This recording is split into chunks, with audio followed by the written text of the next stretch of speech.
3 years ago, before WrestleMania 39, I made a TikTok saying Cody Rhodes had to beat Roman Reigns.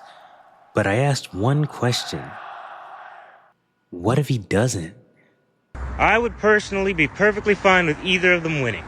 But I think Cody has to win. However, what if? And Wrestling TikTok clearly did not like that question. I was flooded with stitches and a couple angry replies about that one, saying stuff like, why would WWE do that? These wrestling fans and their bad booking. These wrestling fans don't have a grasp on the concept of good booking. Cody's obviously going to finish the story. And then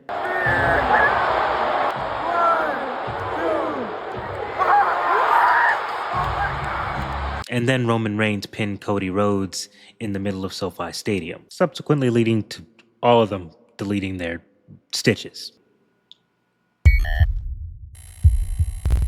So now, 3 years later, I'm looking at another wrestler who seems destined to have his moment. Will Ospreay is going home. He's going to Wembley Stadium. He's won the Owen Hart Cup, and he's challenging Kenny Omega for the AEW World Championship. Everything about this screams this is Will Ospreay's moment, but we've seen this movie before. So, I ask once again, what if he doesn't win? Let me just get one thing out of the way. I think Ospreay should win. I think Will Ospreay should win the AEW World Championship at All In. And I don't think he should be winning just because he's British and it's in England. I don't think he should just be winning because the fans want a hometown hero moment. And I don't think he should just be winning because AEW needs to give us the obvious ending. Because I went over this with Kenny Omega with Redemption. They did move that match up. Was Kenny gonna win? Probably, but I don't believe it was because it's in Canada and he's from Canada. I believed it was because they wanted Will Ospreay versus Kenny Omega at All In at Wembley Stadium, not because of the location of the pay-per-view. It would have been wherever the pay-per-view was. Kenny Omega was winning that match against MJF, which explains why they were able to move it up and have the same result at Beach Break rather than Redemption. So, in the case of Will Ospreay, I think he should win because of what this story's about. Because the question surrounding Will Ospreay since he made it to AEW has never been whether or not he's talented enough to become AEW World Champion. We've known he's talented enough to be a World Champion wherever he goes for years. Can Will Ospreay become the best version of himself without becoming somebody he isn't? And looking into that, we have to talk about the Death Riders. When Jon Moxley brought Will Ospreay into the Death Riders, it wasn't about, oh, these are some old friends of Ospreay's, let's hang out and have a blast. They got Will Ospreay to his lowest and saw him go even lower against Mark Davis. Jon Moxley saw more in Will Ospreay. He wanted to change Will Ospreay and mold him into a weapon that can be used to get to the top. I don't dwell in interpolation, I watched the show. And I didn't look at the guy that broke my neck, I look at him as a 4-time world champion that could have took me to where I've always wanted to be.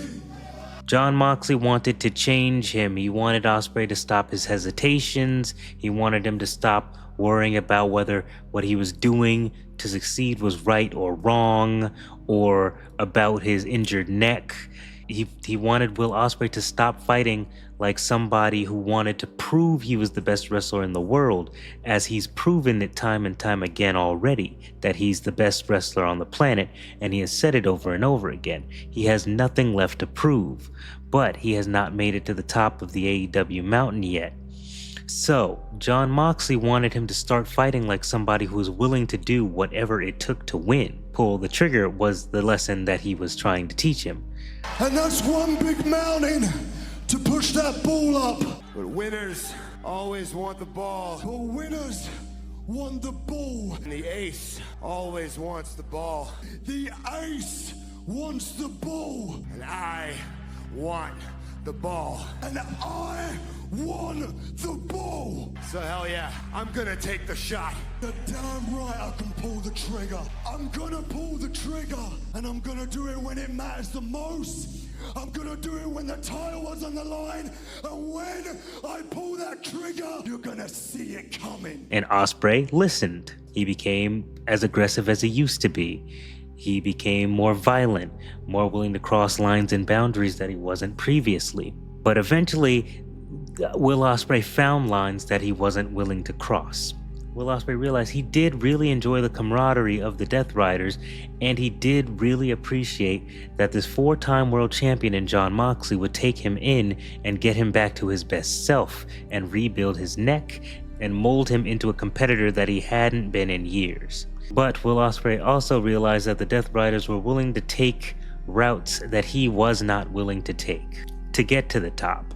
When the Death Riders went too far against Nick Jackson, Will Ospreay stopped Jon Moxley, which cost them the match, which is a key point in this story because the very thing Jon Moxley was trying to train and mold and take out of Will Ospreay, this hesitation was still in there. But that also means Will Ospreay had not completely lost himself, and eventually he couldn't let that go and ignore it anymore. I'm not trying to kill anyone, mate. There's nothing on the line, there's no stakes, there's a winning bonus for sure, but I'm not trying to hurt anyone, I'm not trying to take anybody out, I'm not trying to blow someone's brains out, for God's sake. I'm so sorry, Nick. Welcome to pro wrestling. It's a tough way to make a living. It's not about that tag match, Will. I don't want to be there when you learn this lesson the hard way. So, if you won't pull the trigger, I will. Jon Moxley would give Will Ospreay one final test. Kenny Omega was vulnerable after his match with Kevin Knight, so the Death Riders took advantage. So the Death Riders, specifically Jon Moxley, wanted Will Ospreay to finish the job with this plastic bag. They wanted him to pull the trigger. Will Ospreay refused after a 20-second delay of thought. He would destroy the bag and turn on Jon Moxley, walking away from the Death Riders. Will Ospreay was choosing his own morals completely over the Death Riders' foreseen path to success. At least that's what we thought, because leaving the group is one thing, but leaving everything that the group has taught you behind is a completely different animal. Kenny Omega would retaliate against Will Ospreay after this, as if he had followed Jon Moxley's leadership for even 30 more seconds, he would have attempted to permanently harm Kenny Omega. And when I turned around, that scene painted the whole picture for me and allowed me to understand more about you than I've ever had to know. There you were, holding my belt with a ripped plastic bag at your feet. And the reason why it had taken so long for you to help me was because you thought about doing it yourself, Will. But the part that cannot be ignored is that Ospreay left the Death Riders. But AEW itself has told us that he didn't leave them empty-handed. At Grand Slam Mexico, when Will Ospreay started unleashing multiple downward elbows against Mark Davis, Nigel McGuinness specifically pointed out, "This is the ruthlessness we saw he learned from the Death Riders." That this was the ruthlessness that Ospreay had learned from the Death Riders. As I say, I do not deal in theory or interpolation. These are words AEW has given us themselves. So no, Ospreay is not a Death Rider anymore, but what Jon Moxley taught him didn't magically disappear the second he handed back the patch.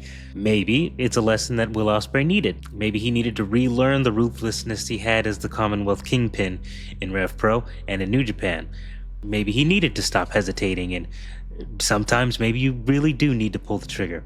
But there is a difference between relearning your ruthlessness and letting ruthlessness become who you are. Now, there's a reason why Kenny Omega is the perfect person to stand across from Will Ospreay at Wembley Stadium. Because Kenny Omega's already lived a version of this story. Kenny Omega has admitted that he fell under Don Callis' influence. He found success with Don Callis. He became AEW World Champion with Don Callis surrounding him. And now Kenny Omega's looking at Kevin Knight and telling him something incredibly simple, and that is that you do not need him. I'd be a hypocrite if I didn't believe that Don Callis wouldn't lead me to the promised land, because trust me, 1,000 and so days ago, it was because of Don Callis that I held this title for the first time. So Kevin, let me tell you, what are you doing with a guy like Don? You don't need a guy like Don. Trust me when I say that when I believe in you, That isn't just me talking from me. I'm talking the same words that Speedball believes. Kevin, I hope you know that this facade you're putting on to fit in with the Don Callis family, it's not working. I hope you take Kenny's advice, and I hope that you know that these people love you enough, and I love you enough, that when you're ready to go back to being who you are, we'll forgive you. Call me crazy, but the only fraud that I'm really looking upon here is you. And even you yourself know you don't need a guy like Don Callis to ever beat a guy like Kenny Omega. Kenny tells Kevin that he can do this all himself, that he can even become AEW World Champion on his own volition, just like he became TNT Champion with his own ability. And then Kenny Omega got to the real issue. You're not being yourself. You aren't being yourself, and all that shit that you're spewing to me in this ring, it's not coming from here. You make a good claim. You make a good claim that I have come this far by myself. It's going to be Kenny Omega versus Kevin Knight for the AEW World Championship. Kevin, I still see a little bit of myself in you, and I still haven't given up hope. You don't get it. You don't understand. Kevin's not going to change overnight. He needs to be physically humbled. You can waste your time trying to talk to him, but next week, I'm going to take that TNT Championship, and I'm going to humble him. You can waste your time talking, or you can beat it out of him. What are you going to do? I'll leave it to you, Darby. How about that? I'll leave it to you. Keep wasting your time, Kenny. He's right. Some people are what they are. Can't pretend to be anything else. He who defines himself can never know who he really is. Which is coming from someone who's been through this already. Kenny Omega knows what it's like to let somebody else convince you that you need them to become successful. And that's why this Kevin Knight story matters so much to this Will Ospreay story, because Kevin Knight's question is, do I need Don Callis to become great? And Will Ospreay's question is, did I need Jon Moxley to become great again? Kenny Omega didn't just figure this out afterward. He's been warning Will Ospreay. Back when Will Ospreay was still with the Death Riders, Kenny Omega told him not to trust them. He's specifically worried about Will Ospreay putting his trust in Moxley and the group. But my dream and my ambition still be the AEW World Champion. And I hope that we haven't given up on that dream either. Why didn't you ask for me? Why didn't you? It would have been so easy for me to help you, Will. For sure it would have been if you showed up, but you're not here. Well, I can't be here every week, Will. Why not? This is the best that Kenny Omega's ever felt for a while, so why aren't you here, man? But the same guy that I once was. You're not the same guy that you once were. But if we stick together, we can do crazy things. We can do amazing things. I get the appeal to the Death Riders. They're serious. They mean business. They get the job done. So I'm not saying don't trust them. What I'm saying is be careful as a friend. It's good advice. We all have our skeletons, don't we? Yeah, don't we all? I'll leave you two to do your neck bridges or whatever it is that Death Riders do. But hey, for real, anytime, call me. You can. Yeah. Don't give up on that world title, mate. Yeah. You too. Dispatch. What you did, you have no idea how proud I am of you. The Owen Hart Cup winner, 2026 main event at Wembley. Jeez, I never would have. I can't tell you how much I appreciate you being here right now, but you're not my dad in this situation. I can see you looking at this, and I get it. I'm just looking out for you. I understand, but just because you've given up on yourself doesn't mean I've given up on myself. Given up? Who's giving up, Will?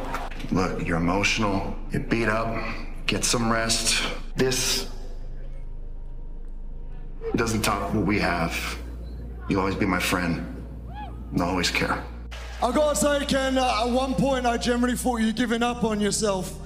It doesn't matter how much I believed in you or any of these people believed in you, you needed to believe in you. And even though I gave you plenty of warnings in your naivety about the Death Riders and Jon Moxley, especially about Jon Moxley, you always pretended like you knew better, like you just had to learn the hard lesson yourself. Well, what's your excuse now that it blew up in your face, Will, huh? What's your excuse now? But let me ask you now, Will, do I look like I gave up? Does this take a good look, Will? Does this look like I gave up? Ospreay didn't listen. He felt like he was in a proper headspace and that he was making this decision under his own will. And eventually that trust almost put Kenny Omega in serious danger because Moxley's philosophy had gotten into Ospreay's head. Pull the trigger. Don't hesitate. Do whatever it takes to get the job done when it matters. And when Will Ospreay was finally put in the position to actually do it, he could not. He stopped, and Kenny Omega took that opportunity to retaliate. And I don't think Kenny Omega is necessarily wrong for that. You can debate whether or not he should have hit Ospreay with the One-Winged Angel. You can debate whether or not Will Ospreay deserved to be hit with the One-Winged Angel. But Kenny retaliating does not erase what happened before it. Because why did Kenny attack me isn't the question. Rather, it is why was I almost willing to do that to Kenny Omega in the first place? How did I get to the point where I was about to do that to Kenny Omega? Where I think AEW maybe accidentally or intentionally created a very interesting parallel is Kevin Knight is surrounded by the Don Callis family. Kenny Omega is telling him, you don't need them. What are you doing with a guy like Don? You don't need a guy like Don. And even you yourself know you don't need a guy like Don Callis to ever beat a guy like Kenny Omega. Speedball Mike Bailey is telling him, you're pretending to be someone you're not to keep them by your side, and you don't need them. That this facade you're putting on to fit in with the Don Callis family, it's not working. And Will Ospreay has already left the Death Riders, but he's still carrying around the things that he learned from them. So is Ospreay a Death Rider? No, he's not. But how much of the Death Riders does Will Ospreay still carry with him to Wembley Stadium? Because if Kenny Omega's lesson to Kevin Knight is that you don't need somebody else to make you great, then Will Ospreay might need to learn the same lesson. So, why I keep coming back to the question, what if Will Ospreay does not win? Because there are two ways this might go. Maybe Will Ospreay becomes too obsessed with proving that he's become this ruthless weapon that the Death Riders created. Maybe he tries too hard to prove that Moxley's teachings worked. And in the process, he loses himself. It's my turn to kick the ball. But I'm not gonna do it like you. I'm not gonna do it from behind. I'm not gonna do it like Moxley does it and injure you before that day. No, I want you at your best. No excuses. The best versus the best. Or maybe the opposite.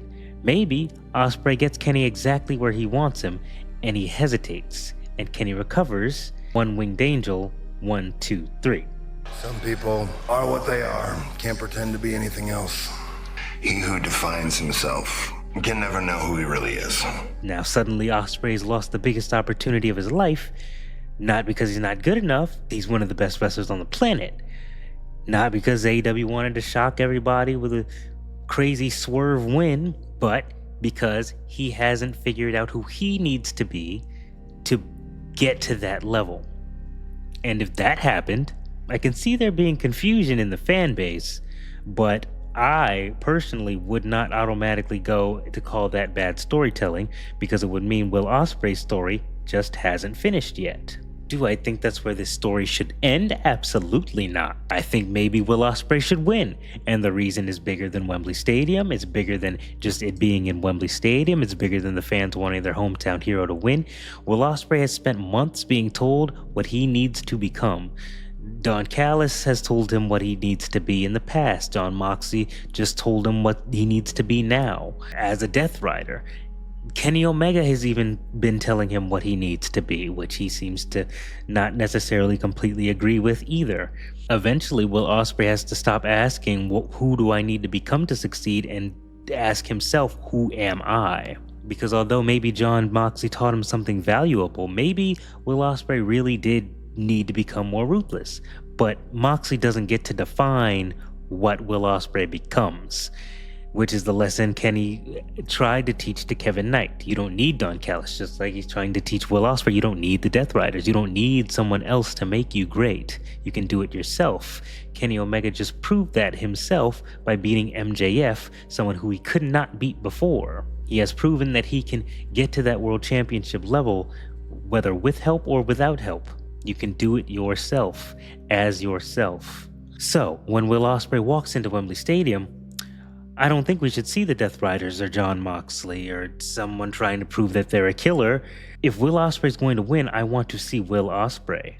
The wrestler who came to AEW wanting to prove he was the best, the wrestler who's made mistakes, the wrestler who got manipulated many times on end, the wrestler who learned how to be ruthless without letting ruthlessness become his identity.